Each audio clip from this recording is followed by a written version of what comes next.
out your mouth or something.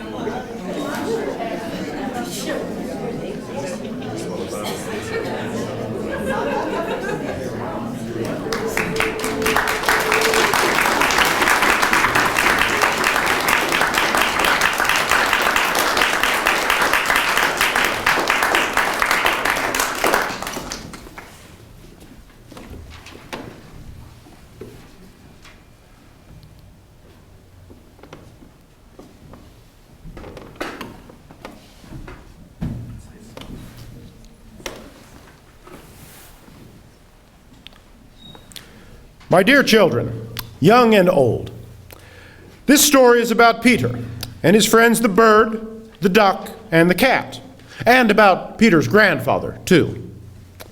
You will also hear about the wolf and some hunters and their guns. And now, here's a musical introduction with all of those characters. After the introduction, we'll begin the story.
Peter lived with his grandfather in a cottage surrounded by a high stone wall. Outside the wall lay a meadow with a pond and a tall tree. Beyond the meadow was the deep, dark forest. Early one morning, Peter opened the gate and went out into the green meadow.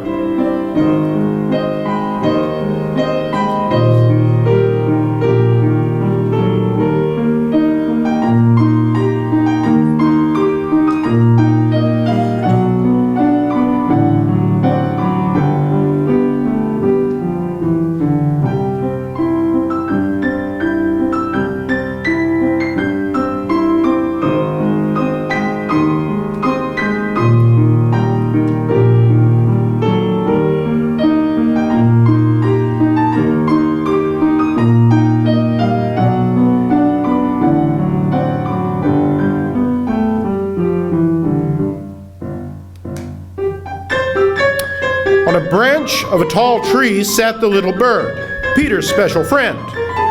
"Oh, it's a beautiful morning," sang the bird merrily, "and all is quiet."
Soon after, a duck came waddling out. She was very glad that Peter had not closed the gate, and thought she would take a nice swim in the deep pond in the meadow. When the little bird saw the duck, he flew down and settled in the grass beside her. He shrugged his shoulders and asked, "What kind of bird are you, if you can't fly?" To this, the duck replied, "What kind of bird are you, if you can't swim?" Then she dived into the pond. They argued and argued, the duck swimming in the pond and the little bird hopping back and forth on the bank.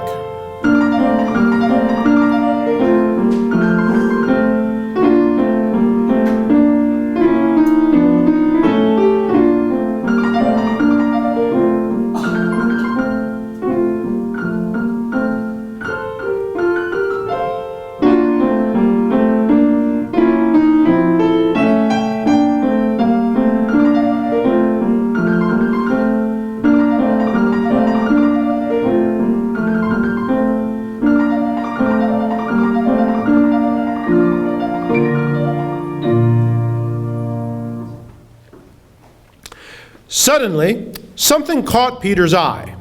He noticed the cat crawling through the long grass.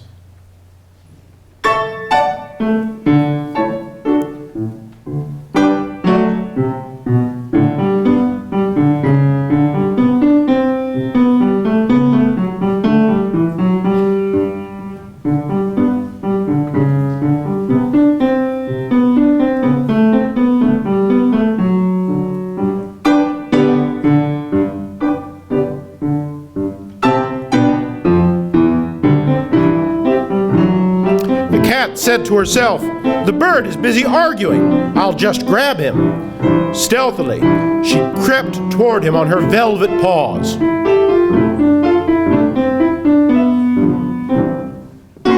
"Look out!" shouted Peter, and the bird flew straight up into the tree, while the duck quacked angrily at the cat from the middle of the pond. The cat stalked round the tree and thought, "I wonder if it's worth climbing up so high. By the time I get to the top, the bird will have flown away."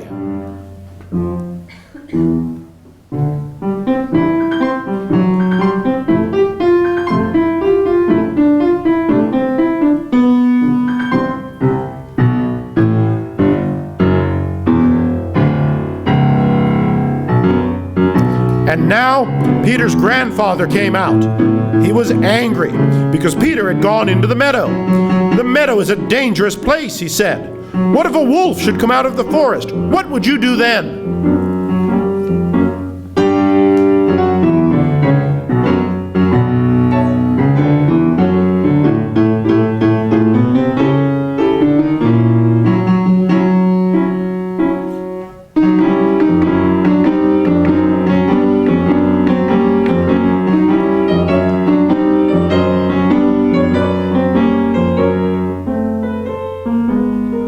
But Peter paid no attention to his grandfather's words and answered, "I'm not afraid of wolves."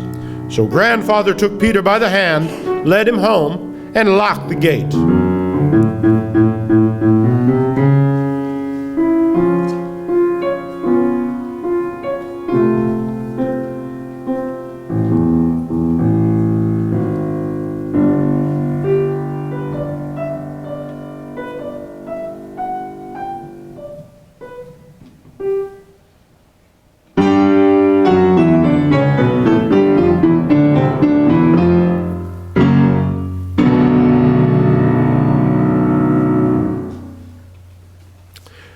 No sooner had Peter gone than a big gray wolf did come into the meadow.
Quick as a flash, the cat scampered up the tree.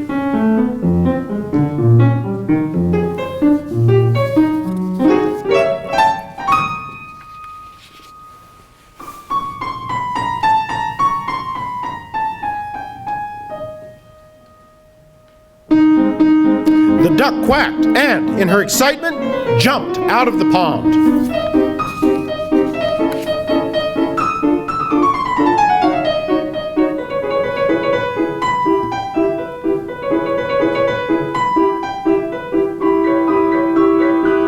But no matter how hard the duck tried to run, she couldn't escape the wolf. He was getting nearer, nearer, catching up with her, and suddenly he caught her. And now, in one gulp, he swallowed her.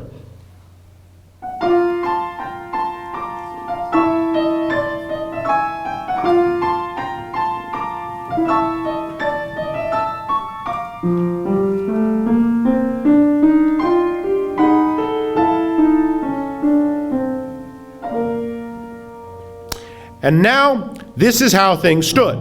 The cat was perched up on a branch up in the tree, and the bird was on another, not too close to the cat. The wolf was padding round and around the tree, looking up at them both with greedy eyes. In the meantime, Peter, without the slightest fear, was standing behind the closed gate, watching everything that was going on.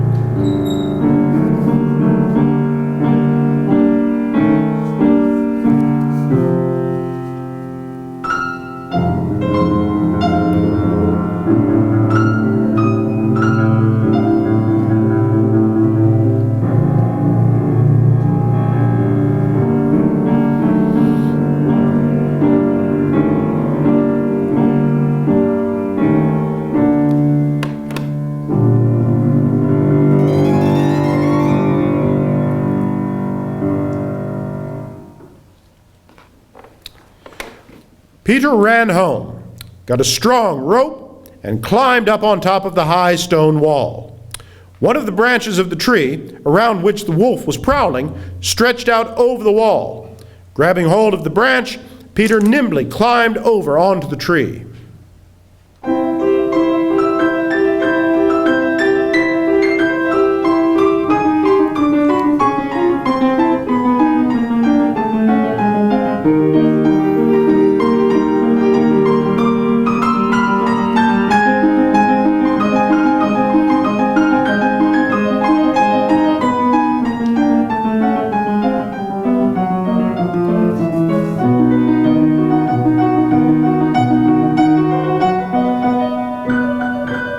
Then Peter said to the bird, "Fly down and flutter around the wolf's head, but be careful he doesn't catch you."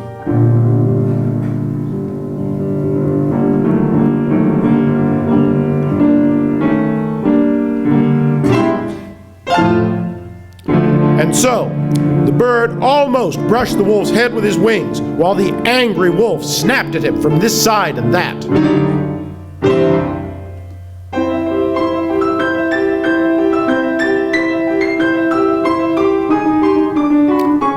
bird worried the wolf, and how the wolf wanted to catch him. But the bird was too clever, and there was nothing the wolf could do about it.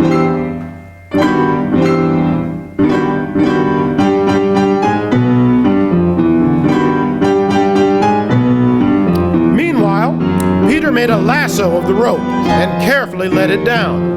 He caught the wolf by the tail and pulled with all his might. Feeling himself trapped, the wolf began to jump about wildly, trying to get loose. But Peter had wisely tied the other end of the rope to the tree trunk, and the more the wolf jumped, the tighter the rope grew around his tail.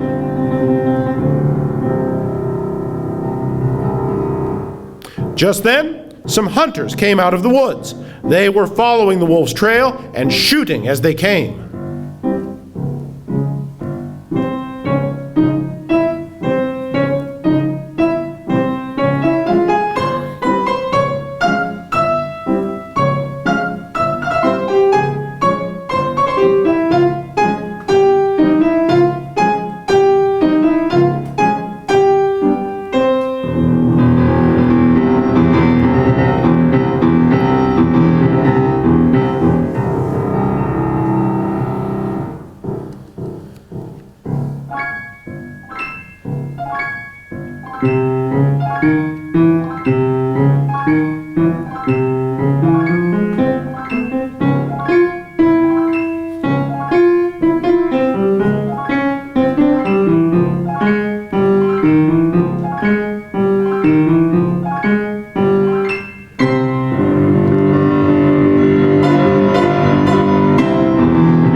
Peter was still sitting up in the tree, so he shouted to the hunters, "Don't shoot! Birdie and I have already caught the wolf. Just help us take him to the zoo, will you?" And so they started off to the zoo.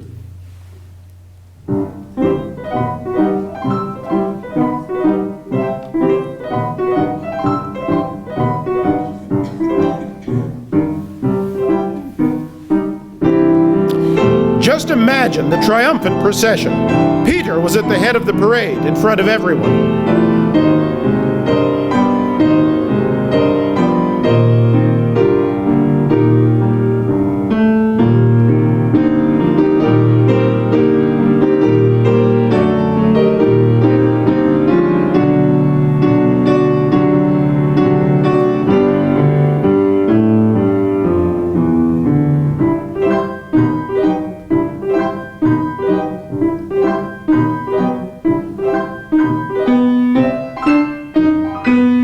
And after him came the hunters.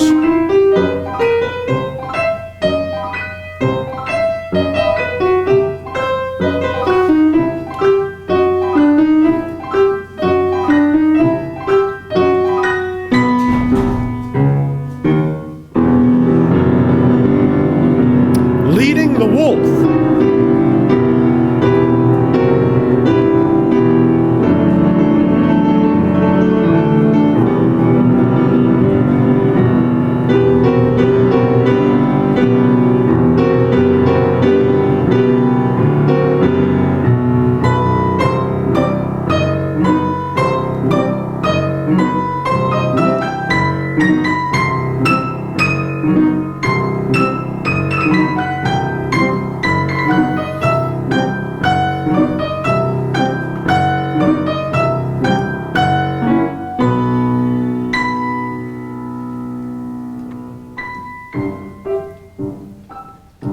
And bringing up the rear were Grandfather and the cat.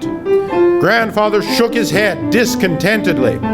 This is all very well, but what if Peter had not caught the wolf? What then?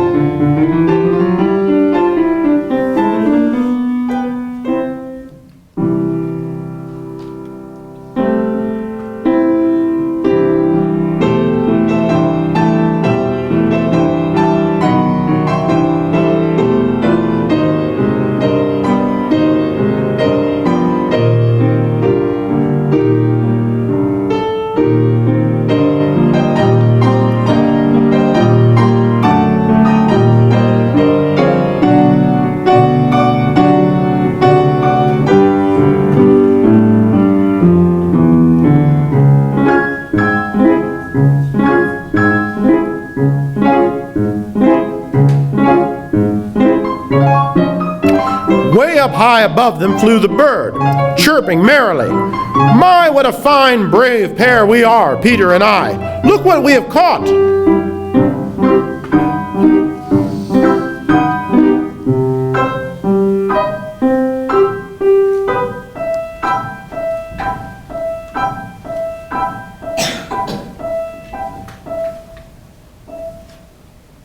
And if you listen very carefully, you can still hear the duck quacking inside the wolf, for the wolf in his haste had swallowed her alive.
Okay, good evening, everyone. I'm Dr. Anthony Patricia, and for this part of the program, I'm going to be reading about a dozen or so poems that were inspired by the music of French composer, 19th century, early 20th century French composer, Camille Saint-Saëns. Very interesting poems. These are more 20th century poems that were, again, inspired by his music. And without any more ado, if I can squeeze a little bit of Shakespeare in here, we will begin with Lion. Body color of hay, big cat, staring with fearless look, wild beast outdoing all eagles flying, whales swimming. Hunger switches you on, big cat, tiptoe breaks into trot, then into athletic dash. You flash dagger claws and crusher jaws to hug a deer and pull it down, grab it and tear it. Oh, what a love for meat, big cat. What a show of speed and strength. What an obsession with devouring. Your only companions are lions, big cat. You scorn all other creatures. Vermin and flies travel with you. Night sky carries your quaking roars. You yawn, roll over, unsheathe your claws. Do your good looks, your mane of hair, conceal your loneliness?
And so we go from the savannah to the farm at home with cocks and hens.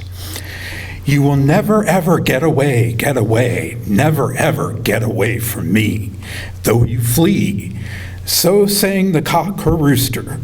You're just my image booster, each one of you, and that is all that you will ever be. So he crowed to the hens as he chased them around the yard, and the hens didn't like it. No, the hens took it badly. And they squeaked, "Rot his beak," and they squawked, "He's all talk," and he thinks he can fly like an eagle or a hawk. But he's just a feathered fathead with a very silly walk.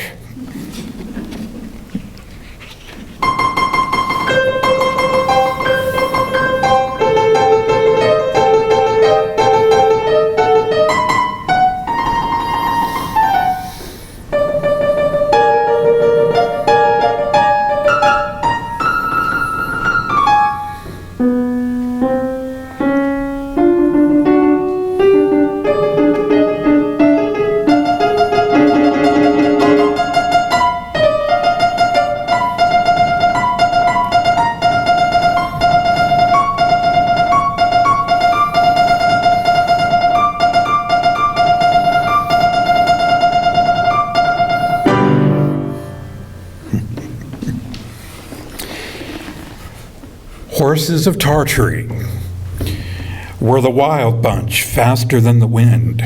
Little mobsters, fighters, red-eyed, foam-flecked. Hear the hooves pound, see the dust swirl. The streak of our manes as we beat up the miles.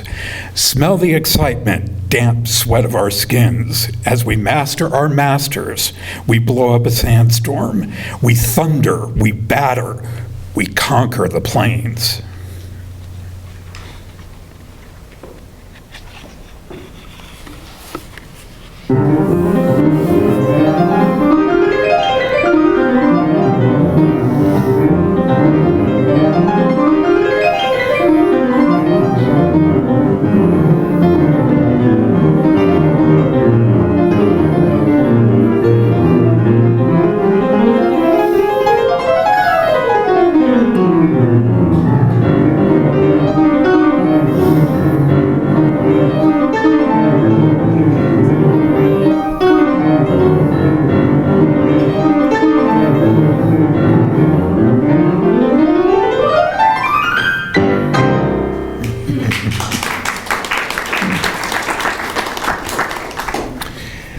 Tortoise. Under the mottled shell of the old tortoise beats the heart of a young dancer. She dreams of twirling on tabletops, turning cartwheels, kicking up her heels at the carnival ball. Oh, who will kiss my cold and wrinkled lips and set my dreaming spirit free?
Elephant eternity.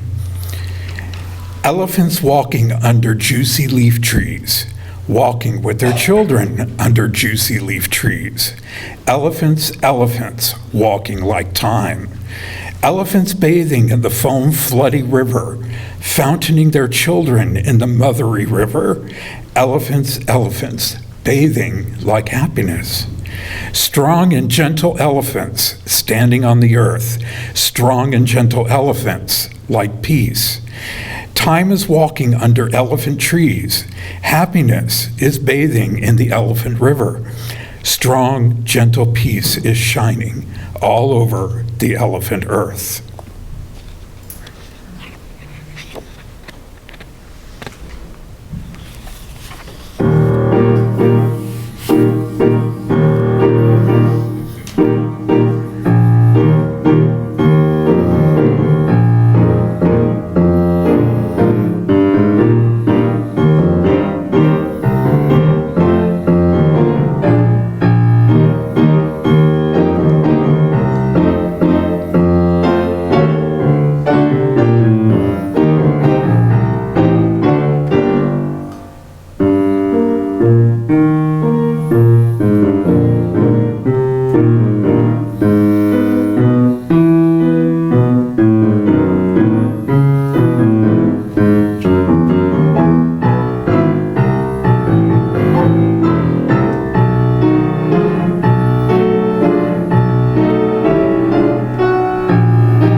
Kangaroos. Up and down, kangaroos are jumping along, clumping along, thumping along all over town. Up and down, kangaroos are hopping along, popping along, clopping along all over town. Up and down, kangaroos are tripping along, flipping along, dipping along all over town.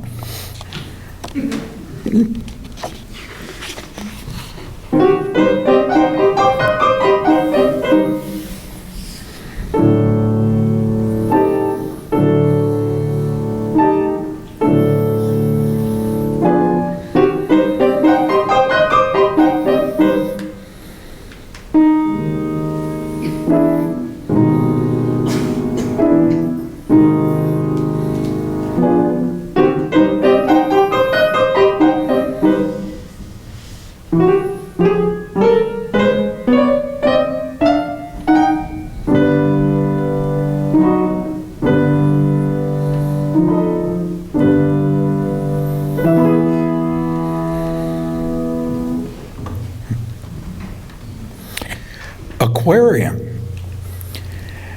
Flashes of fishes, quick flicks of tails, scoot, scurry, scamper of scattering scales. A sponge blows bubbles, seahorses race, anemones wave tentacles of slow pink lace.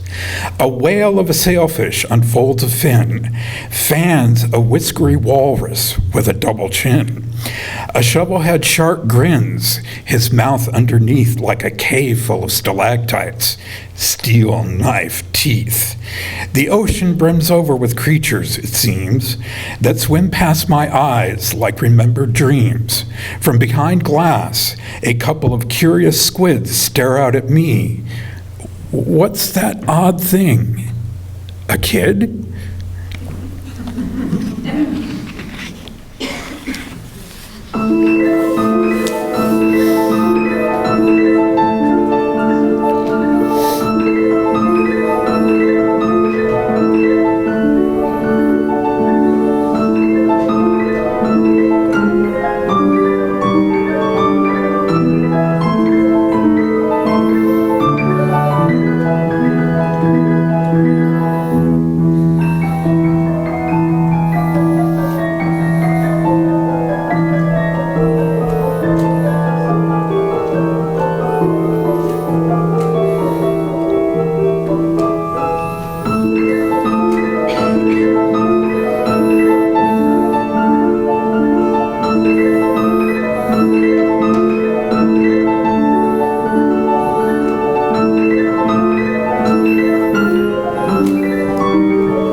personages with long ears, and if my reading of this poem doesn't take me down into infamy, I don't know what will.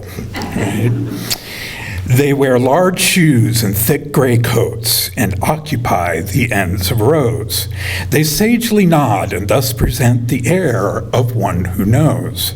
They scribble notes in scruffy pads, and when the band begins to play, they waggle those stupendous ears, open their mouths, and bray. Yee-haw! Yee-haw! Yee-haw! Yee-haw!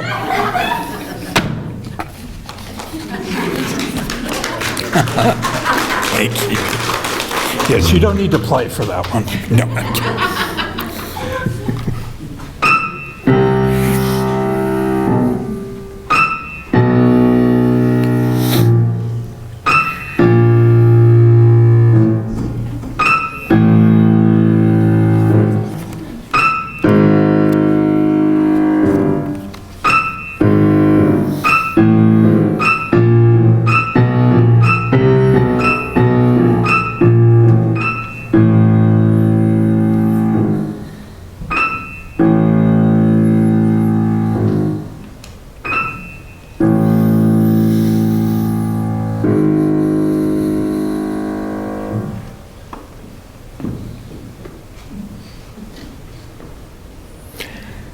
Cuckoo. I am. Suddenly, under the sun's widening eye, 2 notes from half a mile away. Listen, again. A sound so far, so deep in trees, waking their giant bones from sleep. 2 clear notes across the valley's well, C and A flat like a distant bell. We set our tools aside and listen hard to hear it calling from the leafless wood, thrilled once more to hear the summer guest who pitches camp in a small bird's plundered nest, grows fat on murder, and in a stolen house sings her 2 notes in an angel's voice.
the aviary.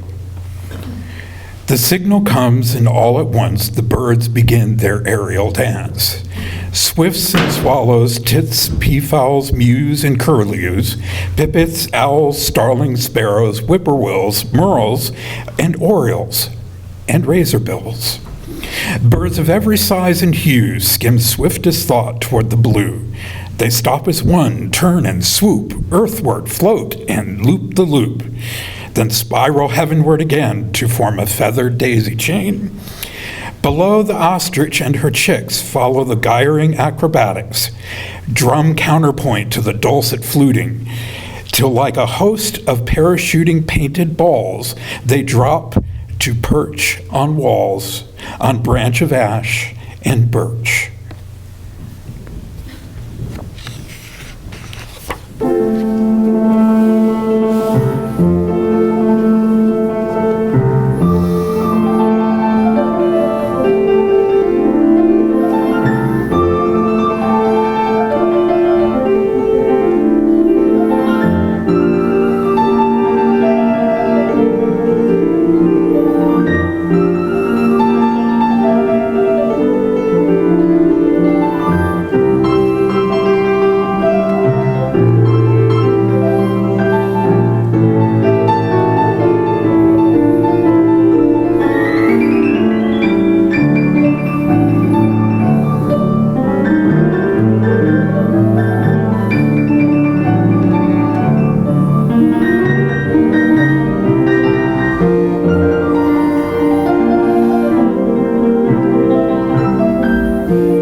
Pianists, of which Concord has been lucky to capture 2 of them from the wild, and we force them to perform. Okay?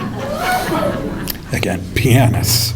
Now, children, this fine animal is called the pianist. One day he will delight us all with Chopin or with Liszt. Perhaps, but there's a price to pay. Sometimes he feels quite sad as he regales our ears with scales, knowing it drives us mad. Look, 2 of them. Keep very quiet. They are concentrating. The pianist doesn't bite, but interruptions are frustrating. Can you give them sugar lumps? No, children, I think not. Just wait until you're sure they've finished, then applaud a lot.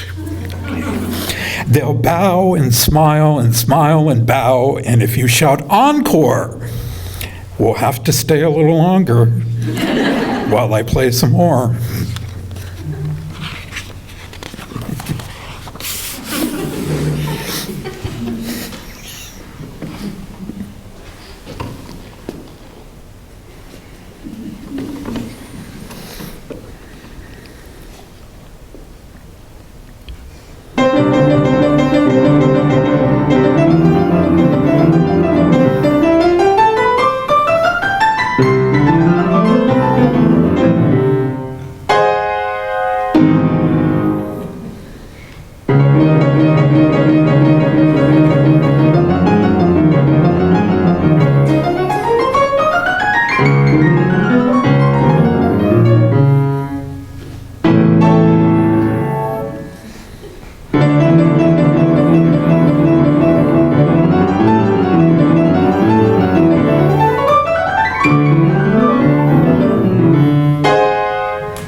Stacy. We're not done yet.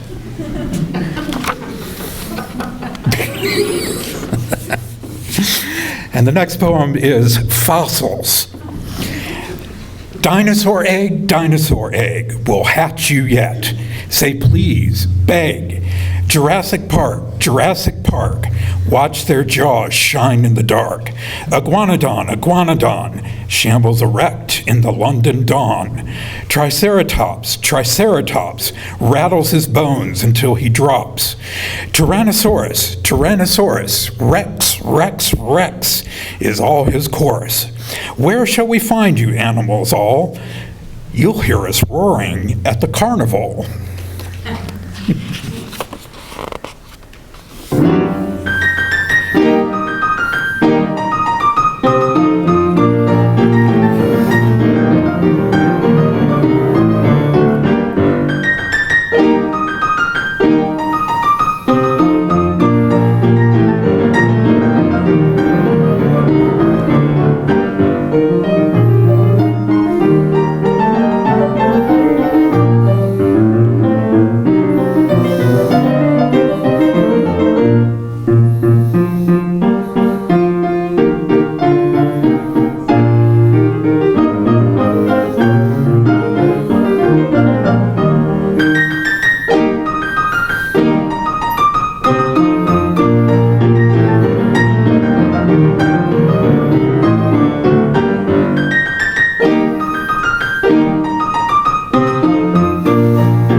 For something a little more somber, the swan. It is a music of the eye. The swan assumes the heavy garment of the stream. Among the sallow flags, the river grass, quite soundlessly, as if within a dream, moves through the secret light, gazes down on its perfect form as in a looking glass.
Finale.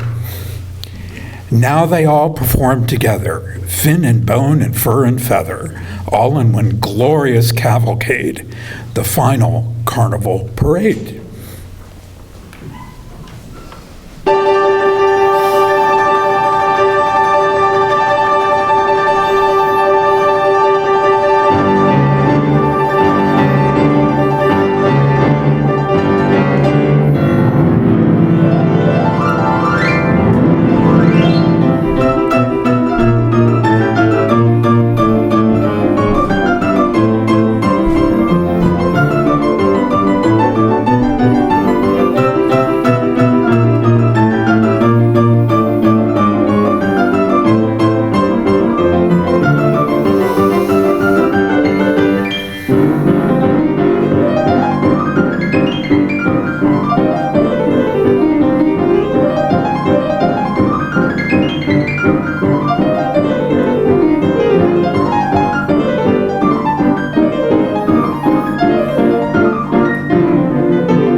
Jamey Biggs, right here.